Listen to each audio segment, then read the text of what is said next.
Hello friends, आजच्या व्हिडिओमध्ये आपण मायक्रोब्स इन ह्यूमन वेलफेअरमधील बायो फर्टिलायझर हा चॅप्टर आपण कंप्लीट करू। बायो फर्टिलायझर म्हणजे काय तर use of microbe to increase nutrient quality of soil याला आपण बायो फर्टिलायझर म्हणतो। वेगवेगळ्या ऑर्गॅनिझमचा मायक्रोबचा वापर करून सॉईलची न्यूट्रिएंट क्वालिटी वाढवणे याला आपण बायो फर्टिलायझर म्हणतो। बायो फर्टिलायझर म्हणून आपण बॅक्टेरिया असेल, फंगस असेल, सायनोबॅक्टेरिया असतील यांचा आपण वापर करू शकतो। बॅक्टेरियामध्ये आपल्याकडे एक्झाम्पल आहे रायझोबियम, आणि हा रायझोबियम सिम्बायोटिक असोसिएशन दाखवतो रूट्स ऑफ लेग्युमिनस प्लांटसोबत, आणि या प्लांटच्या रूटवर नोडूल तयार करून नायट्रोजन फिक्सेशनचं काम करतो, आणि नायट्रोजन फिक्स हा ऑर्गॅनिक फॉर्ममध्ये तो करत असतो। आता यामध्ये आपल्याला सांगता येईल की काही फ्री लिव्हिंग बॅक्टेरिया पण आहेत, जसं की ॲझॅटोबॅक्टर आणि अझोस्पिरिलम, जे नायट्रोजन फिक्सेशन करून सॉईलमध्ये नायट्रोजन कंटेंट वाढवण्याचं काम करतात।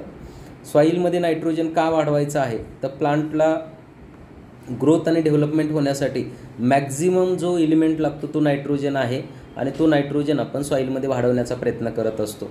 यानंतर सेकंड एक्झाम्पल आपल्याला घेता येईल फंगसमध्ये आपण मायकोरायझाबद्दल सांगतो की मायकोरायझा काय आहे तर हे पण सिम्बायोटिक असोसिएशन आहे फंगस आणि रूट्स ऑफ हायर प्लांट।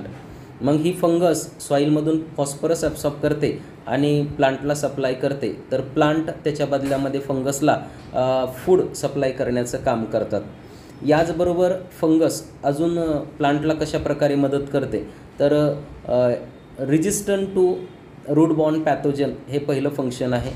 त्याचबरोबर इन्क्रीज प्लांट ग्रोथ आणि डेव्हलपमेंट साठी मदत करते, आणि टॉलरन्स टू ड्रॉट आणि सलायनिटी असं त्याचं तिसरं फंक्शन आहे। यानंतर आपण तिसरं एक्झाम्पल घेतो सायनोबॅक्टेरिया। हे ॲटोट्रॉपिक बॅक्टेरिया आहेत, हे पण ॲक्वॅटिक आणि टेरेस्ट्रियल एन्व्हायरमेंटमध्ये नायट्रोजन फिक्सेशनचं काम करतात।